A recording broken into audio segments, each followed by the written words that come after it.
Oh, happy day, happy day. I hope your day is going well. For me, I have to ask myself per usual, make sure we're doing good here, is this looming question. I'm Bernadette. I've been caregiving my elderly parents for 11 years. And the question of the day is, how the hell did I get here? How the hell did I get here? It has been a heck of a time staying with my folks. And you would think that things would get better or improve as I stay with them. But no, they get ever worse. My daughter, who has a home here in the area, was coming back from a stint in Puerto Rico. She stayed in Puerto Rico for a time, came back home. Like you could tell her, you could stay with me. And my folks were starting to have a problem with my daughter. And I don't know why or what. I think because she's connected to me. So because she's connected to me, they wanted to attack my daughter. They would get upset when she stayed here. They were bothered when she would use their car. Now, mind you, this is the grandchild that looked after them when she was in college. And if something happened to me, the next likely person to make sure that they would be okay was my daughter. But they decided they wanted to dog on her. Well, my daughter had a new car that needed tags, and she had it sit in my folks' driveway. Now, she kind of did not ask their permission about it, so I could see how they would be a little bit wrangled about it. But again, this is the grandchild that does everything for them whenever they want to. And our driveway can hold 3 cars. They're not driving any of them. And all it's doing is sitting there. So, and over time, my mom started doing this thing of if she want to get to me, she winds my dad up like a dog and then unleashes him on me and sends him my way. So the car isn't doing anything, but my mom decides that she wants to get at me. So she starts whispering in my dad's ear. Yeah, that car is out in the driveway. You need to tell her to tell that girl to get that car out of the driveway. And my dad would not speak to me as a, in a civil tone, like, hey, would you mind getting that car out of the way, or could you ask, baby girl about that? No, his is saying, I don't want that boy's car in the driveway. It wasn't the boyfriend's; it was her car. And it was there for a little bit, and I said, well, she's gonna get it, just needs some tags. And I think about a week later or stuff, I hear again about that grumblings about the car. And I told my daughter, I said, look, it's causing issues. You got to get this car out of the drive. And she was looking for a place to put it and get it tagged up and everything. My dad calls me because my mom is on his case and she loves to spin him up. The other side of that is my dad don't mind being spun up, because if he can puff out his chest and yell at me an opportunity, this is where I get to be a man again, is I'm going to go verbally punch her in the face. That was it.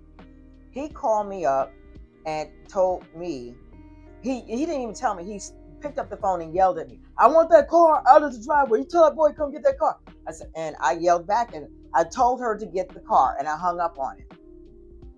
Because I'm over this.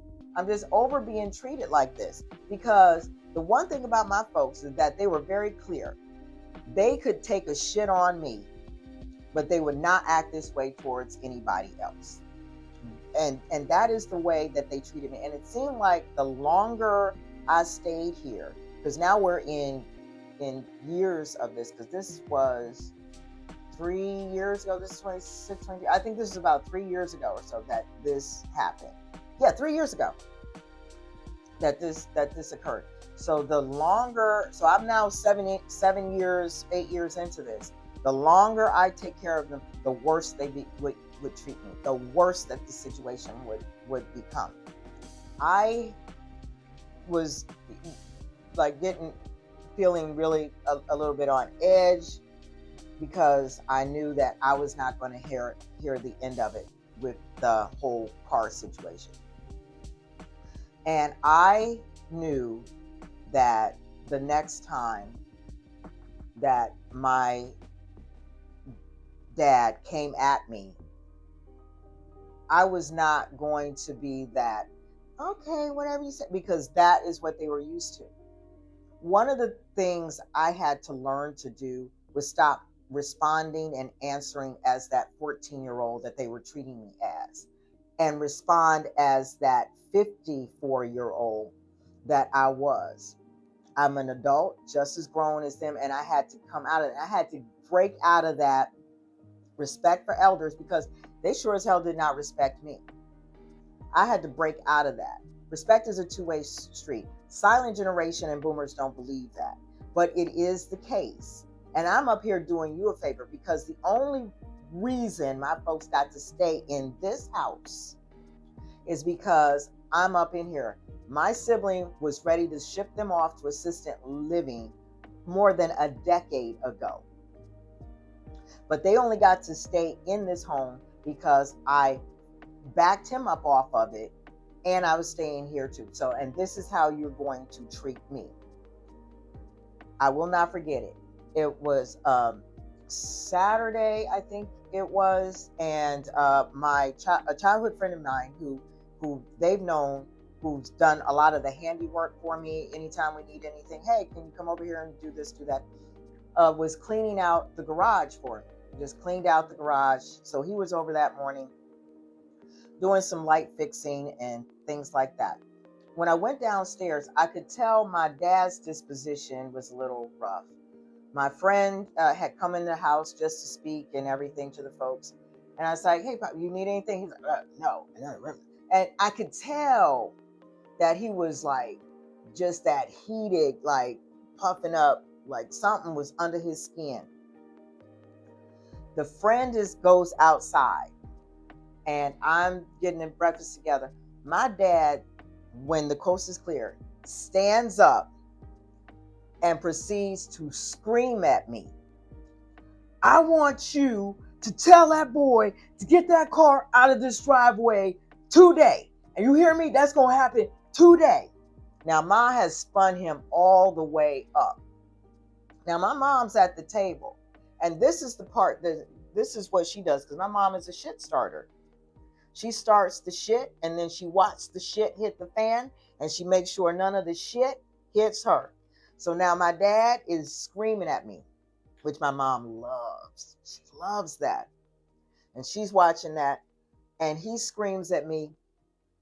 And my response is, what's not going to happen is you going to keep screaming at me. He's like, huh? What? No, what I say, and I was at the same volume as him. What's going to happen is today, you going to stop yelling at me like I'm a little kid. I'm just as grown as you, and you going to stop screaming at me. When I tell you the what, the huh, the what, because he's never heard me respond this way. He's never heard me stand up for myself this way. But today was that day, damn it. Today was that day when that thing of treating me like I'm shit under your shoe at the behest at that woman who has nothing but immense cataclysmic pleasure from seeing me get beat down. This was stopping today. Oh, this was over today. And all. And that began the moment of this was the angriest, volatile moment that we had. So come back for part 2 of this, and I'll tell you just how volatile it had become. The continuation.